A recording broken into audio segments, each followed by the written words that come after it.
तो सड़कों पर निकलिए तो अक्सर अपना नाम आपसे कोई पूछेगा, फिर अगली लाइन सिर्फ नाम अगर बता दिया तो पूछा जाएगा कौन जात हो।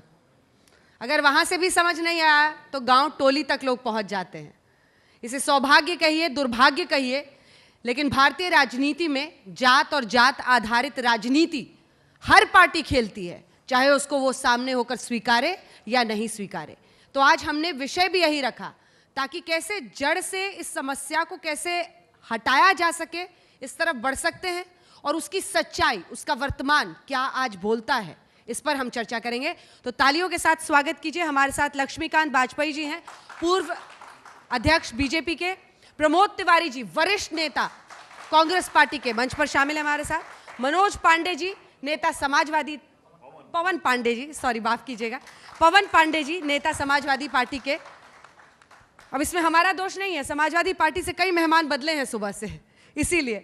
लेकिन बहुत स्वागत आपका पवन जी, और बहुत खुशी की बात है कि आप सभी हमारे साथ जुड़े। लक्ष्मीकांत जी, आपके साथ शुरुआत करना चाहती हूँ। इतने दिग्गज वरिष्ठ नेता हैं आप, लेकिन कहा जा रहा है कि वाजपेयी जी, शर्मा जी, तमाम जितने भी ब्राह्मण हैं, उन सब के होते हुए एक क्राइसिस आपकी पार्टी फेस कर रही है अगड़ी जाती हुई। इससे पहले के उप मुख्यमंत्री केशव प्रसाद मौर्य जी थे, उन्होंने कहा 100 में से 60% हमारा है, 40 में बंटवारा है और उस बंटवारे में भी हमारा है।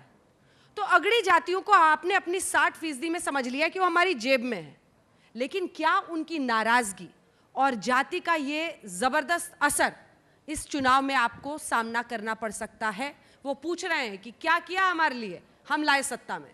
निश्चित तौर पर भारतीय जनता पार्टी के सामने कोई राजनीतिक क्राइसिस जाति के नाम पर नहीं है। भारतीय जनता पार्टी ने जब से आदरणीय नरेंद्र मोदी जी देश के प्रधानमंत्री बने हैं और उत्तर प्रदेश में मुख्यमंत्री योगी आदित्यनाथ जी बने हैं, सारे विकास के काम को जाति, धर्म, पंथ और क्षेत्र से ऊपर उठकर सबके लिए किया है। इसलिए ऐसा कोई प्रश्न जनता में नहीं है कि भारतीय जनता पार्टी ने हमारे लिए क्या किया, और विशेष तौर पर अगड़ी जातियों में। भारतीय जनता पार्टी ने सबके लिए काम किया है। कोई बिरादरी या कोई जनता का व्यक्ति ये नहीं कह सकता, और हमारा तो नारा है सबका साथ, सबका विकास और सबका विश्वास।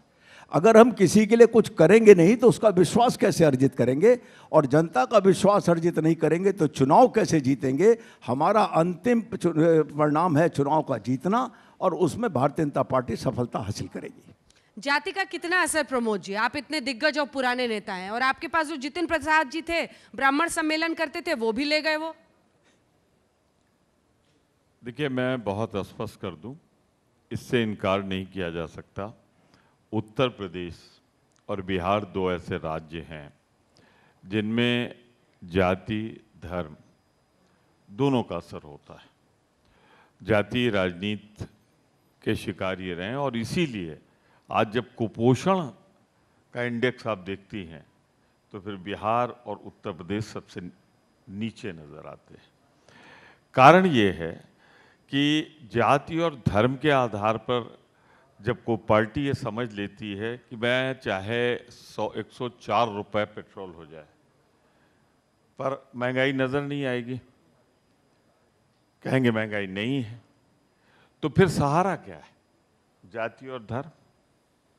इन्हें मालूम है कि उसे कम करने के लिए धर्म का सहारा है हमारे पास, और इसीलिए उसको बढ़ाते जाते हैं। कुल मिलाकर दुर्भाग्य है उत्तर प्रदेश का कि जो क्षेत्रीय दल थे वो भी जातीय धर्म पे आ गए, और जो एक राष्ट्रीय पार्टी थी वो भी यहाँ उतर कर आके जातीय और राष्ट्रीय पार्टी होने के बावजूद भी, अगर उसके पास से आप धर्म निकाल दें, मेरा इशारा भारतीय जनता पार्टी की तरफ से, और अगर धर्म निकाल दें, उसका दुरुपयोग निकाल दें, तो आज भारतीय जनता पार्टी की ये हैसियत ही नहीं है कि उत्तर प्रदेश में बढ़ी महंगाई, बेरोजगारी और देहात के लोग अगर यहाँ होंगे तो उन्हें एहसास होगा, शहरों को तो नहीं, मेरे ख्याल से पांडे जी को होगा, कि छुट्टा जानवरों की समस्या है, जिनको अन्ना जानवर कह देते हैं राजस्थान में। अगर इनसे आप धर्म निकाल लीजिए तो भारतीय जनता पार्टी आज इस स्थिति में ही है कि जनता के बीच जा सके। मैं पश्चिम की बात नहीं कर रहा हूँ, वाजपेयी जी मेरे बड़े मित्र हैं। वहाँ किसानों के बीच में जाना भारतीय जनता पार्टी के लिए खतरे से खाली नहीं। तो यूपी की पूरी जनता इनके झांसे में आ रही है, वाजपेयी जी की सब झांसे में आ जा रहे हैं। यूपी की जनता इतनी वो है। देखिए, मैं 40 साल 41 साल से राजनीति देख रहा हूँ, सत्ता में भी रहा हूँ, लंबे दौर से विपक्ष में हूँ। सत्ता में एक बीमारी होती है, बीमारी। हाँ, हाँ, हमको भी थी, इनको भी है। आपकी तो सर बड़ी पुरानी हो गई, अब याद भी है कुछ उन दिनों का। केंद्र में आते रहते हैं, केंद्र में आते रहते हैं। प्रदेश में ठीक है था, मैं मंत्री था, उस समय पता नहीं कौन सा चश्मा लग जाता है कि दिखाई नहीं पड़ती कोई चीज। अब अभी मैं छत की तरफ देख रहा था ताज के, हाँ। कि मजबूत बनी कि नहीं बनी। जब एक सवाल आया और एक जवाब आया कि महंगाई नहीं है, तो मुझे लगा कहीं ऐसा ना हो छत गिर जाएगी। अब मैं मानता हूं सत्ता में महंगाई का असर नहीं होता। छत गिरे ना गिरे, सरकार गिरे, ये जिम्मेदारी विपक्ष की होती है। आप जब निश्चित तक ये रूप से मानकर चलेंगे कि झांसे में जनता है, तब तक कहाँ होगा सर? निश्चित रूप से कोई राजनीतिक दल सत्ता नहीं गिरा सकता, दूसरे दल को नहीं हरा सकता। ये जनता होती जो हराती है, और जनता ने मन बना लिया है। मन बना लिया, जब 1 से 4 रुपए लीटर पेट्रोल बना के आती है, 200 रुपए का तेल लेके आती है, और उसके बाद घर में पता नहीं किसको राशन बांट रहे हैं, हम नहीं जानते। पर आम आदमी, और मैं अगर एक सवाल पूछ लूं कि आप भी अफेक्टेड होंगी, तो आपको बहुत निष्पक्ष रहना है, लेकिन मुस्कुरा के बता दीजिए कि हाँ महंगाई है कि नहीं है। सबको महंगाई का असर हो रहा है, तो लेकिन फिर वाजपेयी जी उधर मुड़ के बैठे हैं क्योंकि वो निश्चिंत हैं। नहीं, उनकी मजबूरी, मोदी जी, उनकी योगी जी मजबूरी, अंत में नहीं, कुछ तो उनकी करिश्मा मजबूरी। कर लेंगे। कांग्रेस के पास क्या है? कांग्रेस के पास, कांग्रेस है। हाँ? माइक उठा के बोलिए। ट्विटर है, ट्विटर केवल। ट्विटर खेलती है इनकी पार्टी। पांडे जी से एक बार बात नहीं, करने से मैं लौटे। ट्विटर वाली बात बता हाँ। दूं। अब आजकल ट्विटर से चिढ़ हो गई है। किसको? जिनको सबसे ज्यादा प्यार था। कौन सेल्फी लाया, कौन ट्विटर लाया। अब ट्विटर में आप लोग अनुयायी बन गए मोदी जी के। निगेटिव कमेंट आने लगे, तो अब ट्विटर खराब हो गया। अब मेड इन इजराइल पसंद आ गया। देखिएगा अपना फोन भी, आपने अपना कहीं फोन ऐसा ना हो, ठीक चेक करा कहीं लिया है? ऐसा ना हो कि पेगासस मेरा आज ट्विटर से तक अर्थ है पद्धति। सर, मेरा ट्विटर से अर्थ है पद्धति। घर से बाहर निकलो मत, और जो कहना ट्विटर के माध्यम से जनता पर पहुंचा दो। ठीक है, पांडे जी माइक अब उठाएंगे। ठीक है, अब कुछ पांडे जी। ब्राह्मण सम्मेलन कर रही है आपकी पार्टी, क्या सोचा है? समाजवादी पार्टी सभी जाति धर्म की पार्टी है, और पिछले 4.5 सालों में जब से भारतीय जनता पार्टी की सरकार उत्तर प्रदेश में बनी है, लगातार ब्राह्मण समाज पे जुल्म और अत्याचार हुए हैं। ब्राह्मण समाज मारा गया है, सताया गया है, फर्जी एनकाउंटर हुए हैं, फर्जी मुकदमों में जेल भेजे गए हैं, और आज पूरी तरह से ब्राह्मण समाज भारतीय जनता पार्टी से नाराज है। विकास दुबे का एनकाउंटर फर्जी था? मैं विकास दुबे की बात नहीं कर रहा, ढेर सारे एनकाउंटर हैं, मैं सूची पूरी लेके आया हूं, अगर आप देखना चाहेंगे। निकालिए पुत्र। ये देखिए, कम से कम 1000 से ऊपर ब्राह्मण समाज के लोग मारे गए, जिनके परिवार पे परिवार की कोई मदद सरकार द्वारा नहीं हुई, न्याय नहीं मिला। दूसरा सवाल आपने विकास दुबे का किया, मैं आपके चैनल के माध्यम से पूछना चाहता हूं। लक्ष्मीकांत वाजपेयी जी बैठे हैं भारतीय जनता पार्टी की तरफ से। 2 पन्ने में 1000 नाम आ गए, 4 पन्ने नहीं, 500-600 नाम है, बाकी और हैं। हाँ। मैं पूछना चाहता हूं, खुशी दुबे का क्या अपराध है, बता दें। आज खुशी दुबे किस अपराध में जेल काट रही है, इसका जवाब आदरणीय लक्ष्मीकांत वाजपेयी दे दें। दूसरा सवाल, आप ब्राह्मणों के मुद्दे पर बात कर रहे हैं। समाजवादी पार्टी की सरकार थी, आदरणीय मुलायम सिंह जी ने, आदरणीय अखिलेश जी ने विकास दुबे का एनकाउंटर सही था? बिल्कुल, मैं विकास दुबे की बात नहीं कर रहा। मैं पूछ रही हूं आपसे, आप क्यों अगर वो अपराधी था, उसका एनकाउंटर हुआ, हमें उस पर कोई आपत्ति नहीं। अपराधी कोई भी जात का हो, उसको सजा मिलनी चाहिए। उसका जो साथी था अमर पांडे, उसकी पत्नी खुशी दुबे के लिए बोल रहे हैं, जवाब तैयार रखिए। खुशी दुबे का अपराध क्या है? ठीक है, मैं यहाँ पर अगर बैठा हूँ, अगर मुझसे यहाँ पर कोई अपराध हो जाए, तो क्या मेरी पत्नी को सजा दी जाएगी? प्रमोद तिवारी, लक्ष्मीकांत वाजपेयी जी यहाँ बैठे, अगर इनसे कोई अपराध हो जाए, तो क्या मेरठ में जो इनकी पत्नी, उनको जेल भेज दिया जाएगा? इस बात को बता दीजिए। आपकी बेटी यहाँ, हाँ ठीक, भाभी जी आई हुई हैं। दूसरा मेरा एक सवाल और है, मैं जो करना चाहता था, आपने अपराध की बात की और विकास की बात की। रीता बहुगुणा जोशी जी बड़ी नेता हैं, मंत्री थी, आज सांसद हैं। आज आप बताइए, आज अपराध की बात कर रहे हैं, उनका जिसने घर जलाया उसको आप भारतीय जनता पार्टी की सदस्यता दिला रहे हैं? क्या आप कितना ब्राह्मण का अपमान करेंगे? लगातार ब्राह्मणों का अपमान तो हो रहा है। एक और बात कह दूं फिर खत्म करूंगा। ब्राह्मण अपमान का तो सबसे जीवंत उदाहरण स्वयं लक्ष्मीकांत वाजपेयी जी हैं भाजपा में। इससे बड़ा कोई उदाहरण नहीं मिलेगा, इससे बड़ा कोई उदाहरण हो ही नहीं सकता। 2014 में आपने नरेंद्र मोदी जी को प्रधानमंत्री बनाया, उत्तर प्रदेश से ढेर सारे सांसद जिताए, और उसी दिन से आप फांसी पर हैं, उसी दिन से आप फांसी पर हैं।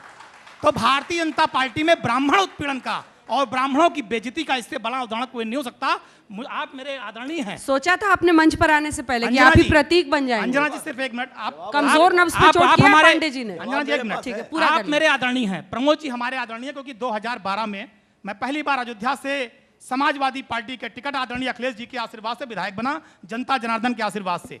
जब मैं पहली बार सदन की लाइब्रेरी में पहुंचा तो मैं इस बात को इस मंच पे कह रहा हूं कि आदरणीय प्रमोद जी, आदरणीय लक्ष्मीकांत वाजपेयी जी वहां पर बैठे थे लाइब्रेरी में। इन्होंने मुझको बताया कि क्या पढ़ना है, क्या लिखना है। आपने मुझे ज्ञान दिया और आपने एक बात कही थी कि सच कितना भी कड़वा हो लेकिन सच पे कायम रहना जीत होगी। इससे बड़ा सच कोई दूसरा नहीं हो सकता कि भारतीय जनता पार्टी के आप जीवंत उदाहरण हैं ब्राह्मण समाज की बेइज्जती के। मैं आज तक के चैनल पे इस बात को बहुत मजबूती से अपने गुरु के हक की बात उठा रहे हैं। 3 सवाल। नवविवाहिता खुशी दुबे का क्या कसूर, क्यों वो जेल? क्योंकि पति कसूरवार है। दूसरा उन्होंने उठाया है पूरे ब्राह्मण समाज को लेकर, एनकाउंटर्स को लेकर, और तीसरा आप ही का मुद्दा, कह रहे हैं आप हाशिए पर हैं। अब ओबीसी में इतना इंटरेस्ट है बीजेपी का कि आप ही को हाशिए पर डाल दिया है। 3 सवाल पूछे हैं, मैं एक एक करके तीनों का जवाब दूंगा। सबसे पहला जवाब है खुशी दुबे से संबंधित, और साथ में जोड़ूंगा इन दलों के द्वारा ब्राह्मण का विषय उठाने का, ये किस जाति को पसंद करते हैं उसके तारीख वाइज में उदाहरण भी दूंगा। खुशी दुबे का कोई दोष नहीं है और उसको पर विचार करना चाहिए सरकार को, मैं भी सहमत हूं। 1.5 साल से जेल में है वो। सुन लीजिए एक मिनट, अभी सुन लीजिए। अरे क्यों आगे भाग रहे हो यार? लेकिन इन सभी विपक्षी दलों से मेरा विनम्रतापूर्वक आग्रह है कि यदि खुशी दुबे के साथ अत्याचार हुआ है तो न्यायालय खुले पड़े। इनमें से किसी का साहस क्यों नहीं हुआ कि न्यायालय में जाकर कहें कि सरकार उनके खिलाफ अत्याचार कर रही है? ये उसको राजनीतिक बनाना चाहते हैं, खुशी दुबे को न्याय नहीं दिलाना चाहते। नंबर 2, ब्राह्मण की बात कर रहे हैं तो मैं उदाहरण देना चाहूंगा। माननीय मनमोहन सिंह जी कांग्रेस के वरिष्ठ नेता, देश के प्रधानमंत्री रहे हैं। उन्होंने कहा था कि देश के संसाधनों पर पहला हक मुसलमानों का। कहाँ गए थे ब्राह्मण तब? सपा के माननीय मुलायम सिंह जी ने यह कहा था कि कार सेवकों पर गोली नहीं चलवाता तो एक धर्म का विश्वास मुझसे उठ जाता, यानी मुसलमान। दुरुस्त है। सुनिए एक मिनट सुन लीजिए। अभी बसपा की मायावती जी ने 2019 लोकसभा चुनाव में सहारनपुर में कहा था, और माननीय अखिलेश यादव जी भी मंच पर मौजूद थे, कि मुसलमानों एक हो जाओ। तो सपा, बसपा और कांग्रेस मुस्लिम सम्मेलन करती है, शेख सैयद मुगल पठान का सम्मेलन नहीं करती। और हिंदुओं में बात करती है ब्राह्मण की, बनिए की, ठाकुर की, पंजाबी की, हरिजन की और गिरिजन की। अर्थात हिंदू को बांटो, मुसलमान को एक करो और राज करो।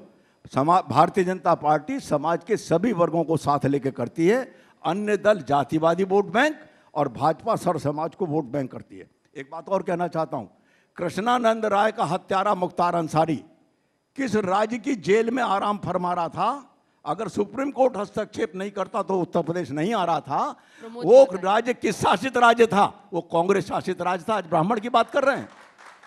और जब कश्मीरी पंडित निर्वासित हुए थे कश्मीर से, तब देश में किसका राज था? क्या विपक्षी दल ये उम्मीद करते हैं कि भाजपा के मुकाबले सपा, बसपा, कांग्रेस का साथ देगा ब्राह्मण? भ्रम में आ जाएगा? नहीं आएगा। तीसरा प्रश्न मेरे आप तो फॉर ग्रांटेड लिए बैठे हैं सर। नहीं सुन लीजिए भी। तीसरा प्रश्न मेरे से संबंधित पूछा है। मैं बड़ी विनम्रता पूर्वक कहना चाहता हूं, मैं 64 का कार्य करता हूं, जब हाई स्कूल में पढ़ता था, दीपक के निशान का। और तब से लेकर पार्टी ने मुझे व्यक्तिगत तौर पर भी इतना मान सम्मान दिया कि मैं घर पर बैठा था, मुझे उम्मीद नहीं थी कि मुझे कोई दायित्व मिलेगा। सुबह 8:30 बजे टेलीफोन आता तत्कालीन राष्ट्रीय अध्यक्ष माननीय नितिन गडकरी जी का कि कहाँ हो? मैंने कहा मेरठ में हूँ। उन्होंने कहा दिल्ली कितनी देर में आ जाओगे? मैंने कहा 12:30 तक। उन्होंने कहा आ जाओ। 12:10 पर टेलीफोन आया, कहाँ पहुँचे? मैंने कहा रिंग रोड पर। उन्होंने कहा इस पते पे नहीं, इस पते पर आ जाओ, आदरणीय रामलाल जी की कोठी पे बुला लिया। 15 मिनट में बातचीत करते करते उन्होंने प्रश्न पूछा मुझसे, क्या उत्तर प्रदेश के अध्यक्ष बनोगे? वही तो ये कह रहे हैं सुन तो सर। लीजिए, तो उन्होंने मुझसे जब ये पूछा तो मैंने कहा सिपाही हूं, सेनापति का आदेशों का पालन करूंगा, अध्यक्ष बन गया। तो जो पार्टी एक घर बैठे कार्यकर्ता को घर से बुलाकर अध्यक्ष बना सकती है और 4 साल अध्यक्ष रख सकती है, तो पता नहीं कब आज क्या कमी है? आवश्यकता के अनुसार भाजपा बुलाएगी। लेकिन इतनी बात आज मैं आप दूं। में क्या कमी है? अरे सुनिए, नहीं, एक मिनट आपकी सुनिए। चिंता छोड़ नहीं एक रही मिनट इन्हें। सुनिए, मुझे अपनी आपकी चिंता चिंता नहीं इन्हें है। छोड़ नहीं रही। आज की तारीख में भी कल नड्डा जी की बैठक, उसमें मैं बुलाया गया हूं, ऐसा नहीं है। लेकिन कब किससे क्या काम लेना ये पार्टी तय करती है। खुशी दुबे पार्टी के हमारी लिए- माँ है, इसलिए माँ का निर्णय सर्वाधिक स्वीकार होता है। और अन्य दल का तो मैंने बता दिया कितना इनका ब्राह्मण प्रेम है, इनको केवल अल्पसंख्यक वोटों के अलावा खुशी कुछ दुबे नहीं के चाहिए। नाम पर ये बैठ मैंने रहे हैं ना। खुशी दुबे के नाम पे तो कह दिया। आप कह रहे हैं हाँ। तो फिर मोर्चा कर लेकिन डालिए ये आप भी। खुशी दुबे के नाम को राजनीतिक भुनाना चाहते हैं। अगर इनमें उसे न्याय दिलाने की इच्छा होती तो चले न्यायालय में जाके, अब तक उसे न्याय दिलवा दिया होता इन्होंने। ये नहीं गए हैं, रीटा इसका बहुगुणा मतलब जोशी ये पर भी जवाब राजनीतिक दीजिए। लाभ उठाना रीटा चाहते हैं, बहुगुणा जोशी न्याय का नहीं जवाब दिलाना नहीं मिला। चाहते, न्याय नहीं दिलाना चाहते। रीटा बहुगुणा जोशी पर जवाब नहीं मिला, उनके घर को नहीं, जलाने वाले रीटा को बहुगुणा सदस्य कर जोशी के घर को जलाने वाले पार्टी में शामिल किए जाना उचित नहीं है। दोनों ही विषयों पे आप साफ कह रहे हैं। चलिए प्रमोद जी, मैं एक सवाल मैं जोड़ दूं सर इसमें। लगभग 10 से 12% ब्राह्मण हैं हाँ यूपी में, और जो इनका रिप्रेजेंटेशन है इनके मिनिस्ट्री में वो 17% है। एक उप मुख्यमंत्री है, 3 श्रीकांत शर्मा है, ब्रजेश पाठक है, सब पावरफुल पोर्टफोलियोज है। इसके अलावा भी मंत्री हैं। 17% अपर कास्ट के लोग हैं, ब्राह्मण हैं। तो उन्होंने रिप्रेजेंटेशन तो दिया है, तो कौन बात से नाराज होंगे? मैं तो बिल्कुल नाराज नहीं हूं और मुझे होना भी नहीं चाहिए। जो कर रहे हैं उसका फायदा हमें ही मिलेगा ना, तो और करें। मैं उस पर नहीं जाता। मैं सिर्फ एक सवाल वाजपेयी जी से पूछना चाहता हूं, आपके माध्यम से परमिट करें तो, सदन की तरफ, अध्यक्ष के माध्यम से। देखिए, मैं कांग्रेस पार्टी ये इल्ज़ाम तो सह सकती है कि हम किसी जाति धर्म की राजनीति नहीं करते, सबको लेके चलते हैं, और इसी में आज जो है हम नुकसान में हैं। क्योंकि धर्म के आधार पर अगर हमने कोई पकड़ा होता तो शायद एक वोट बैंक होता। हम तो सबको लेके चल रहे हैं, सबको लेके चलने का नुकसान भी उठा रहे हैं, लेकिन लेकर चलते रहेंगे। हिंदुस्तान सब जाति और धर्म का है, इस सिद्धांत पर चलेंगे। पर एक सवाल वाजपेयी जी से, आपकी इजाज़त से। देखिए, हम तो कह सकते हैं, मैंने कहा ना मुझे ब्राह्मण, ठाकुर, क्षत्रिय ये सब नहीं करना, पर एक सवाल पूछना चाहता हूँ, वो कौन सा क्लाज है जिसमें ये लिखा हुआ है कि ब्राह्मण मुख्यमंत्री नहीं बन सकता? 17%, 18% तो हम मंत्री बना देंगे। वो भाजपा का चूंकि अध्यक्ष रहे तो इनके पास होगी वो क्लाज की जानकारी। आप बताइए ना, हम तो गिना सकते हैं कि 6 मुख्यमंत्री ब्राह्मण दिए कांग्रेस ने।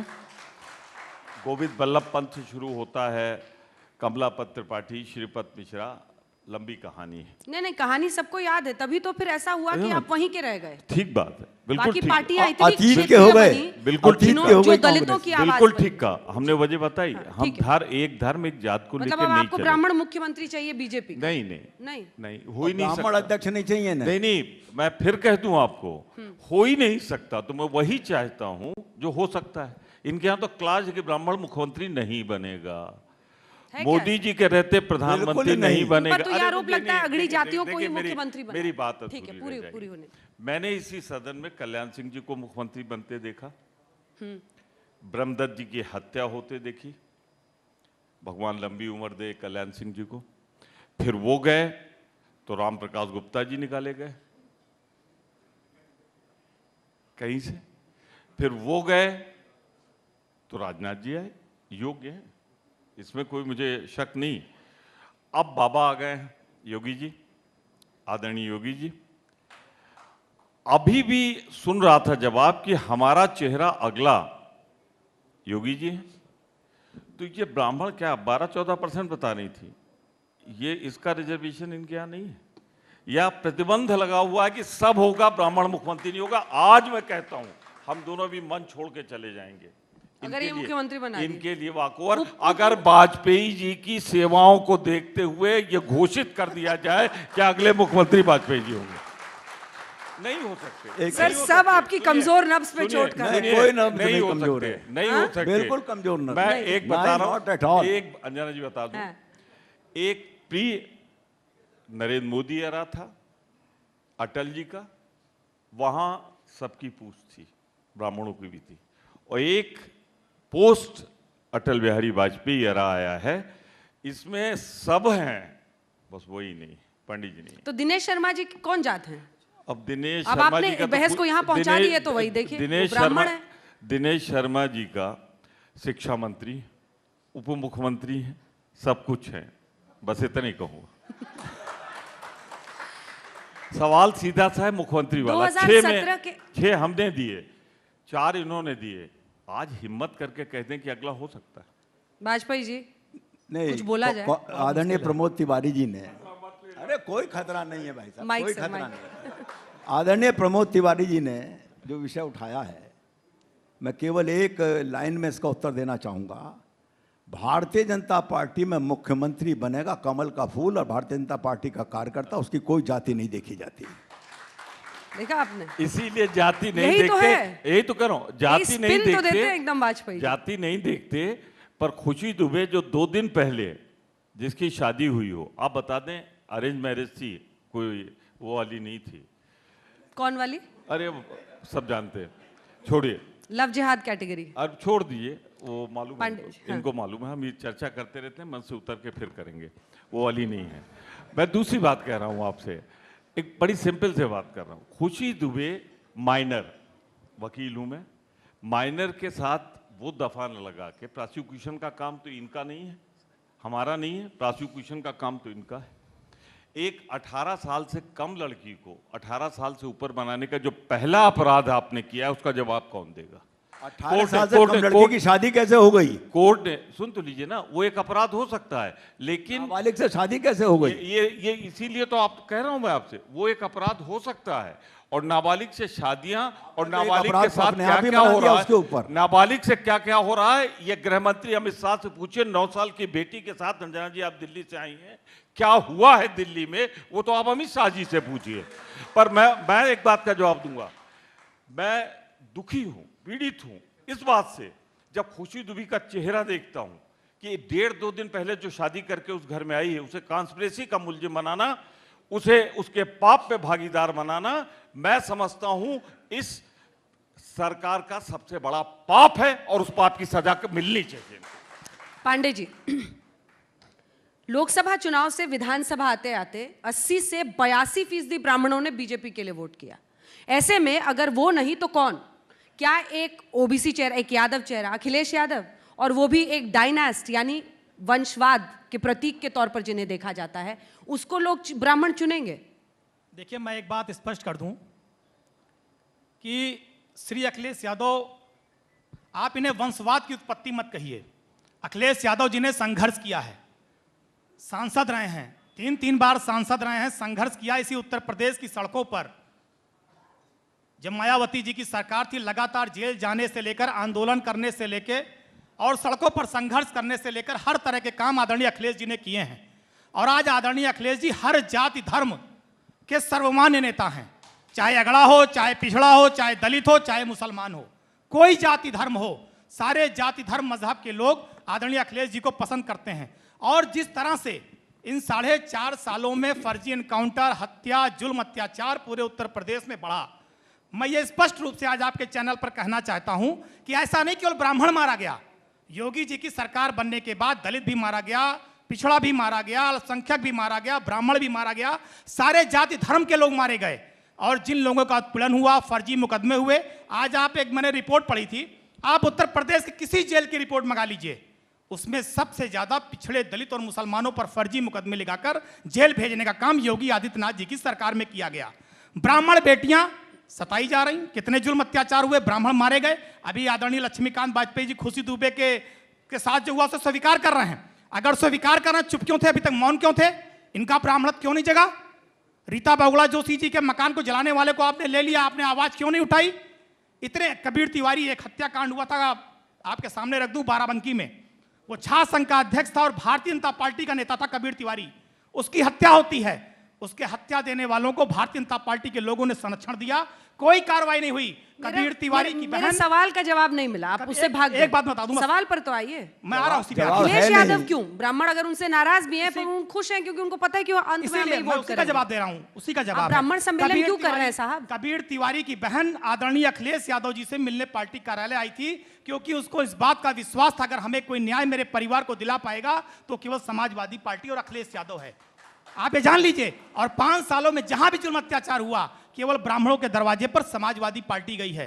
जहां लोग मारे गए, उनकी आर्थिक मदद से लेकर, सहायता करने से लेकर, उनके दुख में खड़े होने का काम आदरणीय अखिलेश यादव जी के निर्देश पर समाजवादी पार्टी के नेताओं कार्यकर्ताओं ने किया है। और आज पूरे प्रदेश का, जब भगवान परशुराम के वंशजों ने यह मन बना लिया कि हम श्री अखिलेश यादव जी के साथ रहेंगे, हम इस बार 2022 में तो श्री आपने भी अखिलेश तय यादव कर को लिया कि हम उनकी मूर्ति लगा देंगे तमाम जिलों में, परशुराम की मूर्तियां लगेंगी बिल्कुल। अब अगर पूरी। अच्छा ये बताइए, अगर हम भगवान परशुराम की मूर्ति बना रहे हैं, लगा रहे हैं, तो किसी को पेट में दर्द किस बात का? चुनाव के पहले लगाते हैं तब बिल्कुल दर्द लगाते होता हैं। है। चुनाव कहाँ? हम 1 साल से इस बात को कह रहे हैं, हम 1 साल से 1.5 साल से इस बात को कह रहे हैं। हमने तो भगवान परशुराम की जयंती का अवकाश घोषित किया था, और जब योगी आदित्यनाथ जी मुख्यमंत्री बने तो हमारे भगवान परशुराम को महापुरुष बना दिया। लक्ष्मीकांत वाजपेयी जी बताते हैं कि भगवान विष्णु के 6वें अवतार भगवान परशुराम भगवान है कि महापुरुष है, यही बता दे। आपके मुख्यमंत्री ने उनको क्या महापुरुष बना विपक्ष दिया। आपको इस बता मुद्दे दीजिए। पर निशब्द कर रहा है? लक्ष्मीकांत बिल्कुल वाजपेयी नहीं कर रहा है। योगी आदित्यनाथ जी ने भगवान परशुराम, जो भगवान विष्णु के 6वें अवतार हैं, उनको महापुरुष बता करके उनकी जयंती के अवकाश को निरस्त किया। लीजिए, अब ये आप ठाकुर बताइए, वो ब्राह्मण विवाद महापुरुष पर आ है गए। या भगवान है? यहाँ पे मैं जवाब दे दीजिए इस मैं चैनल के केवल माध्यम से। इतना कहना इनका चाहता आरोप हूं, समझिए सर, ये कह रहे हैं एक ठाकुर मुख्यमंत्री ने भगवान परशुराम बिल्कुल गलत। ब्राह्मणों का अपमान कर दिया छुट्टी रद्द करके। भगवा वेशधारी और सन्यासी कभी एक जाति का नहीं हो सकता, नंबर 1। नंबर 2, जहां तक इनका भगवान परशुराम की मूर्ति लगाने का है, लोहिया की मूर्ति भूल गए, भगवान परशुराम के लगाने भगवान लगे। परशुराम राजनीतिक भगवान आधार है पर। कि सुनिए एक महापुरुष? मिनट। अपनी बारी में, अपनी बारी में। एक मिनट सुनिए। अब भगवान परशुराम जी की मूर्ति नहीं याद आ गई, उस बयान को कहां ले जाएंगे कि अगर मैं कार सेवकों पर गोली नहीं चलवाता तो एक वर्ग मुझको वोट नहीं देता, मुझसे नाराज हो जाता। उस बयान को कहां ले जाएंगे जो 2019 में लोकसभा की चुनाव में सहारनपुर की सभा के मंच पर कहा गया था, मुसलमानों एक हो जाओ। तब परशुराम जी कहां चले गए थे? आज राजनीतिक आधार पर। अब मैं एक बात का और जवाब दे दूं, हजारों लोग मार दिए इस सरकार ने, कुल 139 तो अपराधी मरे हैं, 3196 घायल हैं, 4200 पर गैंगस्टर है और 579 पर रासुका है। 139 मरे, आप 1000 कैसे ले आए लिस्ट में? लाइए ना सूची। अब मेरा ये निवेदन आपकी सूची है, गलत मैं है। आज 1000 तक से के ज्यादा मंच ब्राह्मण मारे गए से हैं। एक सेकंड पवन जी, 1000 से ज्यादा ब्राह्मण मैं मारे गए। आज तक के मंच से, एक लिस्ट प्रमोद जी भी लेके आए। आज तक के मंच से ये आग्रह करता हूं, चुनौती शब्द नहीं करूंगा इस्तेमाल, मैं आग्रह करता हूं कि अगर हजारों ब्राह्मण मार दिए गए या हजारों निरपराध लोग मार दिए गए तो उसकी एक सूची थाना वाइज प्रकाशित कर दें और उसकी जांच हो जाएगी। रिकॉर्ड पर 139 मरे हैं। मैं बिल्कुल 100% रोज का रोज नोट करता हूं और उसमें से बना के लाया हूं, ये देखिए अलग अलग चैप्टर। सरकारी वेबसाइट तो नहीं है? नहीं, not at all, not at all. 139 अपराधी मारे गए, हजारों कहां से मर गए और 3196 घायल हैं। अब या तो इन्होंने उसको भी एनकाउंटर में गिनती कर ली हो तो हजारों हो जाएंगे। प्रमोद जी देखिए, मैं सवाल एक जोड़ दूं इसमें। देखिए सर, ब्राह्मण सिर्फ एक वोट बैंक नहीं है, 10 से 12% हो। उनकी बातों को लोग सुनते हैं, समझते हैं। जब वो कई लोगों को संबोधित करते हैं तो उनकी बात लोग मानते हैं, उससे प्रभावित होते हैं। मैं यही कह रहा हूं, इन्फ्लुएंसर्स भी हैं। ऐसे में कांग्रेस कहां पर है इसमें? देखिए, मैं पहले उस सवाल का जवाब देके फिर आप वाले सवाल का जवाब देता हूं। देखिए, बहुत सी बातें माननी पड़ती है अगर कोई बड़ा आदमी कहे। अब वाजपेयी जी जो कह रहे हैं उसको कैसे न मानूं? अब भारत सरकार को कोई मंत्री रहा हो, उसने कुछ कहा हो तो उसको कैसे न मानूं? मेरा इशारा जितिन प्रसाद जी की तरफ। जितिन प्रसाद जी जो आपके ऊपर सबसे बड़े ग्रह आए हैं। कोई ग्रह नहीं है मेरे ऊपर। उनके सारे पुराने बयान लेके आए हैं मेरे वो। ऊपर नहीं पुराने, जब मोदी जी और योगी जी मैं को agree घेरा कर रहा था। हूं। ये पुराने कैसे बयान, धोइएगा ये तो सर? उनसे पूछिए कि उनके पुराने बयान अब कहां चले गए। यही तो कहने जा रहा था मैं, यही तो कहने आप दर्द समझ में आया आपको? मुझे कुछ नहीं समझ में अब आया। इनका दर्द समझ में है। मैं भाजपा में जहां भाजपा की हूं वहां कोई- ठीक हूं। अब दर्द समझ में आ गया होगा। वही जो मैं कहने, ये मेरे पास पत्र है जितिन प्रसाद जी का, जब हमारे साथ थे। उन्होंने बताया था कि ब्राह्मणों की जितनी हत्या, 500 के आसपास का फिगर, ये रख लो, काम आएगा। तो नहीं तो आप अब अगर- उनसे पूछिए ना। अगर- एक सेकंड, आप जितिन प्रसाद से पूछिए कि उस हम वक्त पूछे 500 कि अब आप बताते पूछे। थे, अब कहां कर रहे हो? अब क्यों सुनिए। नहीं उठाते सवाल? हाँ, अब देखिए, आपके आपकी बात तो पास यही आ कह रहे गए। हैं। वो आप आपकी देखिए- बात को तो वही कह रहे हैं। नहीं देखिए नहीं ना। नहीं, ये 500 हत्या जो बता रहे हैं जितिन प्रसाद जी की, जब जितिन प्रसाद जी कांग्रेस में थे तो जितिन प्रसाद जी नहीं, जितिन, हाँ सॉरी, जितिन ऊपर गए। तो तब एक मिनट सुनो, तब कांग्रेस में रहकर जो अनर्गल प्रलाप हुआ करता था वो उन्होंने किया होगा। मैं कस समझ सकता हूँ। अब बदल गए क्या हृदय परिवर्तन? अब सर, मुझे सर, बोलने- एक सेकंड, वाजपेयी जी 3 चुनाव लगातार हारे और फिर भी आपकी पार्टी उनको ले आई और आप निर्णय जैसे लोगों की अनदेखी मैंने होगी। ऐसा कहा था ना, हाँ। पार्टी हमारी माँ है और उसका जो निर्णय वो स्वीकार है। ठीक है, मजबूरी के नाम बीजेपी। नॉट एट ऑल, कोई मजबूरी नहीं मेरी। मैं देख ही नहीं पा मैं रहा। 64 का संघ का स्वयंसेवक सर और 64 से दीपक के निशान पर यही चुनाव तो लड़ने पीड़ा वाला है, कार्यकर्ता। 64 नहीं, वाला- 64 नहीं, बिल्कुल वाला। कोई पीड़ा नहीं है। अरे जिस पार्टी ने मुझे प्रदेश का, उत्तर प्रदेश जैसे राज्य का अध्यक्ष बनाया, पीड़ा का जड़ी बूटी तो मैं ये कह रहा हूँ, तो आप जड़ी वैध बूटी हो, मुझसे ले लेना यहाँ से उतर के। वैध हो। प्रमोद जी। मैं एक ब्राह्मण चेतना परिषद बनाई थी, जितिन प्रसाद जी हमारे दोस्त भी हैं, भाई भी हैं, अब भतीजे जितिन भी हैं। प्रसाद हो गए। कह तो रहा हूँ, कह तो रहा हूँ, पंडित भाई जितिन भाई प्रसाद भी जी। कह दिया, दोस्त भी कह दिया। भतीजा भी कह रहा हूँ, जितिन प्रसाद जी मेरे दोस्त थे। उन्होंने एक पत्र लिखा था, सैकड़ों लोग, 500 की सूची है, उनको छोड़ दो। एक पुराने कार्यकर्ता थे आपके, देवेंद्र जी, तुम्हारे साथ रहे हो शायद एमएलए, अब आजकल एमएलए हैं। उन्होंने सवाल पूछा विधानसभा के अंदर, मोना जी ने मुझे दिया है वो निकाल कर। वो बेचारे खुद ही चिंतित हैं, अरे इतने ब्राह्मण मार दिए गए, उनका नाम तो बता दो। तो ये आवाज हम तो जो उठा रहे हैं, इनके पार्टी के अंदर से उठ रही है। और जितिन प्रसाद जी पार्टी छोड़ते वक्त जो कह रहे हैं वो आवाज आप लोगों तक पहुंच रही है? वो नहीं सुनी होगी। नहीं सुनी, खूब सुनी। संगठनात्मक रूप से वो पार्टी को झकझोर रहे हैं। अच्छा, वो फिर कह रहे हैं आप- शीर्ष नेतृत्व में फैसले लेने की क्षमता नहीं है। हाँ। वो कह रहे हैं कि यहाँ पर जमीन पर काम नहीं होता यही है, तो मैं कह रहा सिर्फ हल्ला हूँ, करने से शीर्ष नहीं होता। नेतृत्व में मैं वो आरोप लगा रहे हैं ना। हाँ। अच्छा, अब आप बताइए, जितिन प्रसाद जी जाएं भाजपा में तो कहें कि बहुत अच्छे हैं राहुल गांधी। वो बयान दिखा दूं उनका, जब राहुल गांधी जी ने पहली बार उनको मंत्री बनाया था तो कितनी प्रशंसा की थी, दूसरी बार बनाया बड़ी प्रशंसा की थी, सोनिया जी की बड़ी प्रशंसा की थी। वो बयान तो देखिए ना। अब देखिए गर्मी में आप किसी को स्वेटर पहना देंगे तो दिक्कत होगी ना। भाजपा में अभी तो बेचारे घुस नहीं पाए और तारीफ कर दे राहुल गांधी की। तो ये उनकी अपनी मजबूरियां हैं। वहां गए, मैं तो कहूंगा और जितना कर सको गाली दो हमको, हमारे गाली देने से भी अगर तुम्हारा कल्याण हो जाए तो बड़ा अच्छा है। लेकिन गए तो इसीलिए हो ना, ठीक है, भगवान करे। देवेंद्र द्विवेदी जी की बात मैंने कर दी, और एक शर्मा जिनके बड़े अच्छे नेता है, उन्होंने 500 की सूची दी, जरा बढ़ा देना 500 वाली। 500 वाली। तो आपका तो बीजेपी ने काट इसीलिए दिया। तो मैंने पूछा था अच्छा, सरकारी डेटा तो नहीं लेके आ गए हाँ, वही मैं कह रहा हूँ, 500 तो 500 की सूची तो ये मैंने दे दी आपको।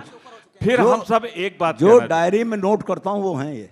वो वाली डायरी अक्सर इनकी गायब हो जाती। मेरे साथ कई बार विधायक गायब रहे होती। हैं, काम के समय गायब हो बिल्कुल जाती नहीं गायब होती। विधानसभा का एक एक दिन का रिकॉर्ड मेरे पास है। और जब चाहो तब भेज दो तारीख बताकर। पर नहीं, सर हम ये क्या करेंगे समझाइए फिर? तो जितिन वो- प्रसाद वो- आपको यूपी अरे भाई, चुनाव जिताएंगे? अजय जी क्या बात करें, वही लिख लिख के, वही पढ़ पढ़ के तो ये हालत हो गई इनकी। क्यों? मुझे क्यों पढ़ा रहे हैं वो? नहीं, एक इतना सेकंड, एक वफादार, सेकंड, एक इतना सेकंड। योग्य, इतना एक विद्वान, सेकंड।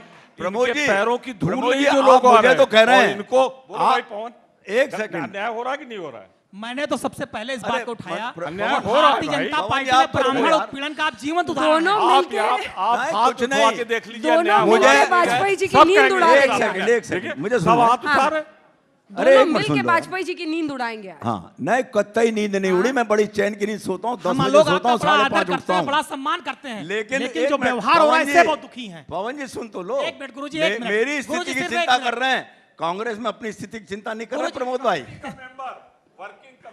मैं सिर्फ मैं भी इससे मेंबर बड़ी हूँ ऑल इंडिया सर्वोच्च वर्किंग संस्था कमेटी कोई का। नहीं मैं है। सिर्फ ऑल इंडिया वर्किंग हमारे कमेटी का यहाँ है। मेंबर हूँ, उत्तर प्रदेश का भी मेंबर हूँ। सर मैं सिर्फ एक बात कहना चाहता हूं, एक मिनट सर। 2014 में आपने बहुत मेहनत की थी, परिणाम सबके सामने रहा 2014 का। मैं सिर्फ ये जानना चाहता हूं कि आप में ऐसी क्या कमी आ गई कि आप हांसे पर हैं और जितिन प्रसाद की वाहवाही हो रही है। जितिन प्रसाद ऐसा क्या कर देंगे? 3 चुनाव हारने के बाद जिन्हें कोई पूछ नहीं रहा उनकी वाहवाही हो रही है और आप खांसी पर हैं, ऐसा क्यों? आप में क्या कमी? पवन जी हो रहा है, बहुत गलत हो रहा एक है। मिनट रुक जाइए, एक मिनट। पवन जी एक बात बताऊं मैं आपको, मेरे बर्दाश्त के बाहर जा रहा है, इतना जाति ठीक नहीं। अरे कांग्रेस में ले आए क्या इनको? बिल्कुल हाशिए पर लक्ष्मीकांत वाजपेयी नहीं है, लक्ष्मीकांत नहीं है, लक्ष्मीकांत वाजपेयी आपके दल के नेता कहते हैं इस बात को। भारतीय जनता पार्टी एक मिनट आपसे कहने गए होंगे पवन जी। एक मिनट एक बात कह दूं, आपके दल के नेता आपका इतना अपमान करते हैं, कभी बता देंगे लक्ष्मीकांत वाजपेयी जी गवर्नर हो गए, कभी बता देंगे राज्यसभा मेंबर हो गए।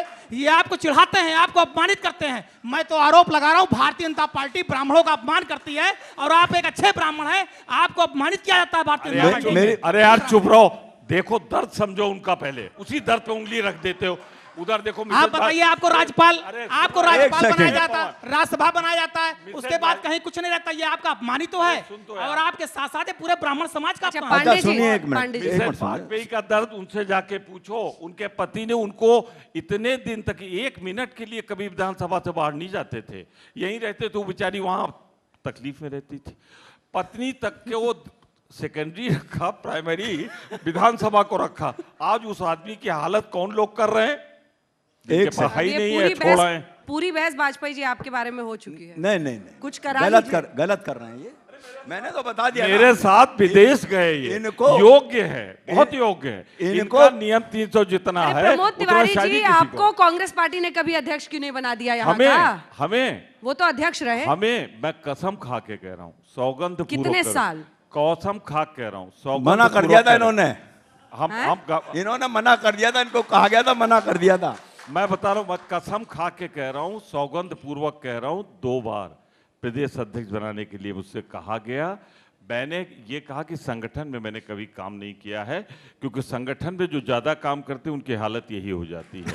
तो मैंने ये कहा नहीं, एक सेकंड। अरे आपने राजनीतिक क्षेत्र में सक्रिय काम किया, आपकी क्या स्थिति है यही आप तो बता मैं कह दो। रहा हूँ, यही तो कह रहा हूँ कि पार्लियामेंट्रियन मैं हूं। जब कभी पार्लियामेंट में मौका मिलेगा, आज भी मैं क्रीज वहां पर जाऊंगा। यहाँ एंट्री, अब यहाँ विधानसभा लौट के नहीं आऊंगा, क्योंकि मोना जी यहाँ विधानसभा में बैठी हुई हैं। तो मेरा बड़ा फंडा क्लियर, मैं संगठन मैं में तो काम आज नहीं भी कर क्रीज सकता। पर हूँ। क्योंकि हमारा विषय ऐसा है कौन जात हो, इसीलिए हम ये चर्चा कर रहे हैं। वरना अगर हम देखें तो हिंदुस्तान को अगर आगे बढ़ना है तो हमें एक बराबरी और जिस समाजवाद की बात आप लोग कुछ विशेष कुछ ध्यान आया क्या? एक लाइन केवल, जल्दी से एक लाइन ये कहनी है, जो बात मैंने पहले कही थी मनमोहन सिंह जी से लेकर और मुलायम सिंह जी, मायावती जी और अखिलेश जी के संबंध में, वो बात कहने वाले आज ब्राह्मण की बात उनके मुंह से निकल रही, अच्छी नहीं निकल लग रही है। अब आपको लगे न लगे सर, वो मैं- मेहनत मैं- कर रहे बिल्कुल हैं। नहीं लग रही। पांडे जी। मनमोहन लोहिया सिंह का को जवाब तो छोड़कर मेरा जो अधिकार। परशुराम पर नहीं, आ गए। मनमोहन सिंह का जवाब तो मेरा तो ये अधिकार है। राजनीतिक अवसरवादिता नहीं तो और क्या है? देखिए, मैं एक चीज बता दूं, उस बयान को आज इन्होंने गिनाया 6 ब्राह्मण मुख्यमंत्री बनाया, ये कांग्रेस पार्टी गिना तो रही है। प्रदेश डंके की अध्यक्ष हमने चोट पर। बनाए ब्राह्मण, डंके की केसीनाथ चोट पर। त्रिपाठी जी, रमापति राम त्रिपाठी वो जी, सूर्य संगठन- प्रताप शाही जी, संगठन- लक्ष्मीकांत वाजपेयी जी। संगठन वाजपेयी जी, केसीनाथ जी, उनको बनाना हो तो संगठन, और मुख्यमंत्री बनाना हो तो इससे क्या मतलब है? तो वो तो नेतृत्व तय छोड़िए करना है। छोड़िए। मैं दूसरी बात ये कह रहा हमारी हूं। पार्टी तय मनमोहन करेगी, सिंह- आपके कहने में थोड़ी तय मनमोहन करेगी। सिंह जी की जो बात थी वाजपेयी जी, डायरी फिर से पलटिए। उस पे उन्होंने कहा था कि उनका बयान है, निकलवा लीजिए आप अपने यहाँ लाइब्रेरी से। उन्होंने जो कुछ कहा था, खुद माइनॉरिटी हैं वो, ये लोग भूल जाते हैं, सिख भी माइनॉरिटी हैं। उन्होंने कहा था कि संसाधन पे माइनॉरिटी का अधिकार है, मुसलमानों का हक है। अरे भाई, अब वही तो कह रहा हूँ, डायरी में कभी कभी गलत लिख जाता है। अल्पसंख्यक कहा था। दूसरा सुन लीजिए, दूसरा उन्होंने जो कहा था, बड़ी अच्छी बात कही। कभी कभी सेल्फ गोल, कल मोदी जी बोले हैं, कभी कभी अच्छा बोलते हैं तो मैं रट लेता हूँ उसको। रट लेता हूँ? हाँ, अच्छा। काम आता है उन्हीं को समर्पित करता हूँ। तो मैं सिर्फ ये कह रहा था कि इन्होंने अभी कहा ना कि कश्मीरी का पलायन कांग्रेस की सरकार में हुआ, तो भूल रहे हैं। विश्वनाथ प्रताप सिंह की सरकार थी और उसको भारतीय जनता पार्टी का समर्थन था। और सुन लीजिए, अरे कश्मीर में उस परिस्थिति को पैदा करने वाले कांग्रेस के अलावा कौन थे? जवाहरलाल नेहरू जी ने समस्या पैदा की थी और वो आज तक झेल रहा था। अब मोदी जी कश्मीर समस्या का स्थायी निदान और समाधान करने जा रहे हैं। अरे भैया, अब एक दिन कश्मीर पर भी विषय पर बहस नहीं कर लेंगे कर हम लेंगे, लोग, थोड़ा लेकिन सा ये आगे वाली बढ़ते हैं, बात वक्त क्लियर कम हो बचा जाए। है। ठीक है। भाजपा के समर्थन से चलने वाली वीपी विश्वनाथ सिंह की प्रताप सिंह सरकार के थी। सरकार में मुफ्ती मोहम्मद सईद गृह मंत्री थे, उस समय पलायन हुआ। जी पांडे जी, इससे दुर्भाग्यपूर्ण क्या हो सकता है कि लोहिया की बात, समाजवाद की पार्टी की बात करने वाले, समाजवाद की बात करने वाले, आप शुरू में ही बोले हर धर्म, हर समुदाय, हर जात के लोग हमारे समर्थ, वो ब्राह्मण सम्मेलन कर रहा है। देखिए, यूपी में ये एक सच्चाई है, इसको कोई इनकार नहीं कर सकता। बीएसपी भी लेकिन जो कोशिशें पहले 2007 में कर चुकी है सफलतापूर्वक 2007 में, उसमें उनके पास एक सतीश मिश्रा थे, एक चेहरा। आपके सतीश मिश्रा कौन है? दोनों सवालों का जवाब। देखिए, मैं जवाब समाजवाद से जी। ब्राह्मण सम्मेलन तक आपकी ये कौन से रास्ते पे निकल पड़े? ये साइड इफेक्ट है क्या मोदी और योगी का? बिल्कुल नहीं है। समाजवादी पार्टी, मैंने पहले भी कहा, मैं फिर कह रहा हूं, अगले पिछड़े दलित मुस्लिम सारे जाति धर्मों की पार्टी है। ब्राह्मण सम्मेलन क्यों कर रहे हैं? ब्राह्मण सम्मेलन आज ब्राह्मण खुद हमको बुला रहा है। अच्छा, जो उत्तर प्रदेश का ब्राह्मण समाज है वो खुद हमको बुला रहा है। आपके कार्यकर्ता नहीं योगी आयोजित कर रहे? क्या बात योगी कर रहे हैं? सरकार ने जितना जुल्म अत्याचार किया, पूरा भगवान ब्राह्मण परशुराम की समाज, मूर्ति लगा रहे हैं आप। पूरा ब्राह्मण समाज अखिलेश यादव जी के साथ खड़ा हो गया, इसलिए तो परेशान है ये लोग। तय तो कर लीजिए सर, आप कर रहे हैं नहीं कर रहे हैं? क्लियर कीजिए। मैं बताता ब्राह्मण हूं, सम्मेलन आपकी पार्टी कर रही है? हम पिछड़ा सम्मेलन भी करते हैं। ये हम समाजवादी ब्राह्मण सम्मेलन भी विचारधारा कर रहे का हैं, अंग है हम क्या दलित जाति का भी सम्मेलन करते हैं। करना? गुरुजी हम बोल रहे हैं, हम सारे जातियों का सम्मेलन करते हैं, सारे धर्मों को मानते हैं। हम केवल ब्राह्मण की बात नहीं करते, हम अगले की भी बात भी करते हैं, दलित की बात भी करते हैं, पिछड़े की बात भी करते हैं, और समाजवादी पार्टी सबको साथ लेकर चलती है। समाजवादी पार्टी के नेता आदरणीय अखिलेश जी सर्वमान्य नेता हैं, हम सबके साथ चलें। दूसरी आपने बात की, बसपा में 80 मिश्रा जी थे। आज आप बता दीजिए, 4.5 साल हो गया, अभी मैंने उनको सुना भी था आपके इसी मंच पर। 4.5 सालों में उत्तर प्रदेश में जितने ब्राह्मणों के जुल्म अत्याचार हुए, जितने लोग मारे गए, जितने लोग जेल में गए, जितनी जगह पर लोग सताए गए, किसी एक के दरवाजे वो या उनकी पार्टी गई हो तो बता दीजिए। इन 4.5 सालों में उत्तर प्रदेश में जहां भी जुल्म अत्याचार हुआ है, केवल समाजवादी पार्टी और आदरणीय अखिलेश यादव जी के कार्यकर्ता साथियों, नेताओं ने उनके दरवाजे पर जाकर न्याय मांगने से लेकर मदद करने तक का काम किया। दूसरी आपने ब्राह्मण नेताओं की बात की, समाजवादी पार्टी, मेरा पहला प्रश्न समाजवाद पर था। समाजवाद आज कहां पहुंचा है कि ब्राह्मण सम्मेलन आप कर रहे हैं? जब आप ब्राह्मण सम्मेलन करते हैं तो आप हथियार डालते हैं उनके एजेंडे के आगे। ऐसा कहीं आप नहीं है। महंगाई, कोविड, नहीं, तमाम नहीं। परेशानियों से देखिए, हटाकर कहते हैं नहीं, नहीं। जाति चलेगा। ऐसा बिल्कुल यूपी के नहीं है। चुनाव में। आप बताइए, अभी कोरोना काल था, सबसे ज्यादा समाजवादी पार्टी के लोगों ने राहत सामग्री बांटने का काम उत्तर प्रदेश में किया है। बाप रे बाप। सबसे ज्यादा राहत सामग्री बांटने का काम पिछले 2 सालों में सबसे ज्यादा, जब कोविड आया है, लोगों को राशन पानी से लेकर दवा, इंजेक्शन, ऑक्सीजन तक की तथ्य से व्यवस्था परे। कराने का काम जी, मजाक समाजवादी मत पार्टी ने उड़ाइए। किया। आपकी देखिए, सरकार भी एक गायब मिनट। थी, गायब थी सर, एक आपकी मिनट। सरकार। हमारी पार्टी के नेताओं के सैकड़ों फोटो, सैकड़ों वीडियो हर जिले से आपको मिल जाएंगे। आप बताइए, भारतीय जनता पार्टी किस नेता ने राहत सामग्री बांटी? आपके भाजपा के तो विधायक और सांसद मंत्री ऑक्सीजन के अभाव में मर गए। हम क्या भारतीय जनता पार्टी के बारे में बात करें? ऑक्सीजन के अभाव में, दवा के अभाव में आपके मंत्री मर गए, विधायक मर गए, बेड नहीं मिला। आपके भाजपा के सांसद, विधायक अरे तो और कोविड सम्मेलन कर लेते ना। कोविड में रो रहे थे। अरे तो मैं यही कह रही हूँ, कोविड सम्मेलन कर लेते। उसके करने की कोई जरूरत नहीं। जनता जान रही है, जनता अच्छा। सच्चाई जान रही है। जनता जान रही है कि भारतीय जनता पार्टी की सरकार में लोग परेशान हुए हैं, लोगों का उत्पीड़न हुआ है, लोग दवा और ऑक्सीजन के अभाव में मरे हैं। इसीलिए आज जनता आदरणीय अखिलेश यादव जी को याद कर रही है, उनके कामों को याद कर रही है और पूरी तरह से उनके अंत साथ का खड़ी वक्त है। आ गया है। क्या कोविड, महंगाई, वाजपेयी जी, आपकी सरकार को परेशान करेगी इस बार, या कुछ ना कुछ शमशान कब्रिस्तान कुछ लास्ट में ढूंढ नहीं, लीजिएगा? नहीं, मिल जाएगा। कोविड पर जितना बेहतर प्रबंधन योगी जी की सरकार ने किया, वर्तमान विपरीत परिस्थिति के होते हुए भी उसके समूचे विश्व में सराहना हुई, ये एक स्पष्ट तथ्य है। दूसरी बात, सुनिए, एक मिनट सुनिए। जहां तक ऑक्सीजन की बात है, दुर्भाग्यपूर्ण परिस्थिति थी कि ऑक्सीजन की तैयारी नहीं थी। उसमें भी जो बेस्ट पॉसिबल ऑक्सीजन की व्यवस्था करने में था, प्रयास था, सरकार का प्रयास ईमानदाराना था। सर, दवाइयों और सुनो, इंजेक्शन एक की कालाबाजारी हुई है। एक मिनट सुन लो भैया, एक मिनट सुन लो। ये कुछ कंपनियों के उसमें रेमडेसिविर इंजेक्शन की बात उठा दी गई। बाद में ICMR ने भी कहा कि रेमडेसिविर इंजेक्शन कोई प्रासंगिक नहीं था। मेरा इतना ही निवेदन है, एक वो दुखद अध्याय था। सरकार के प्रयास ईमानदाराना थे, सरकार के द्वारा किए गए काम भी जनता के हित में थे, और अब किसी परिस्थिति से निपटने के लिए सरकारी तंत्र, ऑक्सीजन और दवा और अस्पताल और बेड और पीकू और नीकू सब कुछ सक्षम तरीके से तैयार है। जनता को कोई तकलीफ होने वाली नहीं है। इसलिए वो उस दुर्भाग्यपूर्ण महामारी और समूचे विश्व की महामारी केवल हिंदुस्तान में नहीं, केवल यूपी में नहीं, और जो विकसित देश थे संसार के, उनमें भी डेथ टोल हमसे बहुत अधिक था और वो डेथ टोल को रोकने में सफल नहीं हुए। इसलिए मैं ये कहूं कि हमने 100% सब काम कर लिया नहीं, लेकिन हमारे प्रयास ईमानदाराना थे, जनता के सामने हैं। जनता लेकिन आप तैयार नहीं थे। जल्दी से एक जवाब। बस एक बात करके मैं खत्म करूंगा। तैयार नहीं थे या थे? जिस देश का एक गांव का प्रधान भी इतना संयोजन कर लेता है, जिस देश का प्रधानमंत्री 9,500 मैट्रिक टन ऑक्सीजन अपने देश की कोरोना का सामना करने के लिए न रखे बल्कि दूसरे देशों को दे दे, वैक्सीन दूसरे देशों को दे दे। और मैं ऐतिहासिक भूल मानता हूं कोविड की। अगर ट्रंप का इंतजार न किया जाता उनकी चापलूसी के लिए, तो शायद कोविड इतना भयंकर रूप न धारण करता। और आखिरी बात मैं कह रहा हूं वाजपेयी जी, आखिरी बात कह रहा हूं कि ये इतना ही सच है कि भाजपा की सरकार ने यहाँ कोविड का अच्छा प्रबंध किया, जितना इनका वो बयान सच है कि ऑक्सीजन से किसी की मौत इस देश में नहीं हुई। एक बात करके अपनी बात खत्म करूंगा सिर्फ 1 मिनट में। 2012 से लेकर 17 तक में जितने मेडिकल कॉलेज, जितने बड़े अस्पताल आदरणीय अखिलेश यादव जी ने उत्तर प्रदेश में बनवाए थे, कोविड काल में केवल वही अस्पताल काम आए, 108 एम्बुलेंस काम आई। योगी की सरकार केवल अखिलेश यादव जी के पत्थरों को तोड़ने में, उनके नाम को हटाने में, उनके जितने पत्थर लगे थे उनके पत्थर को हटाकर अपने पत्थर लगाने में व्यस्त थी। आपने स्वास्थ्य सेवाओं में कोई काम नहीं किया, केवल अखिलेश जी के अस्पतालों के नामों को बदला, उनके पत्थर को बदला।